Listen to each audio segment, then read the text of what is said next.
ഇതൊരു heavy machine എല്ലാവരും claim ചെയ്യും. ചില ബ്രാൻഡുകാരുണ്ടാവും ഹെവി ഡ്യൂട്ടി മെഷീൻ ആണെന്നുണ്ട് സെയിൽസ് മാൻ അത് നിങ്ങൾക്ക് പ്രൊമോട്ട് ചെയ്യും. പക്ഷെ എങ്ങനെയാണ് ഹെവി ആവുന്ന കൂടെ കാണിച്ചു തരാം, വരും.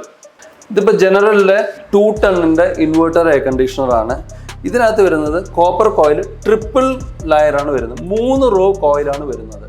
മിക്കവാറും ഹെവി മെഷീൻ പറഞ്ഞ് വെക്കുന്നതിൽ 1 റോ കോപ്പർ കോയിൽ വെച്ചാണ് ഹെവി എന്ന് ക്ലെയിം ചെയ്യുന്നത്. അപ്പോൾ ഔട്ട്സൈഡ് ടെമ്പറേച്ചർ 55 ഡിഗ്രി എന്ന് പറയാനുള്ള റീസൺ ഇത്രയും കണ്ടൻസേഷൻ കൂടുതലുള്ളതുകൊണ്ട് ഹൈ എഫിഷ്യൻറ്റ് ഫാനും കൂടെ ഉള്ളത് ഹീറ്റ് ലോഡ് എത്ര വന്നാൽ ഹീറ്റ് ഡെസിപ്പേറ്റ് ചെയ്താണ് ട്രിപ്പിൾ റോ കോപ്പർ കണ്ടൻസർ ഉള്ളതുകൊണ്ടാണ് ഇത് ഹെവി ഡ്യൂട്ടി മെഷീനായിട്ട് അറിയപ്പെടുന്നത്. ഇതിന്റെ കൂളിംഗ് കപ്പാസിറ്റി എന്ന് പറയുന്നത് 350 സ്ക്വയർ ഫീറ്റ് കംഫർട്ടബിൾ ആയിട്ട് കവർ ചെയ്യും. നമുക്ക് പവറും വളരെ കുറവായിരിക്കും. അപ്പോൾ ഹെവി ഡ്യൂട്ടി മെഷീൻ എന്ന് പറയുന്നത് അത്ര എളുപ്പമല്ല.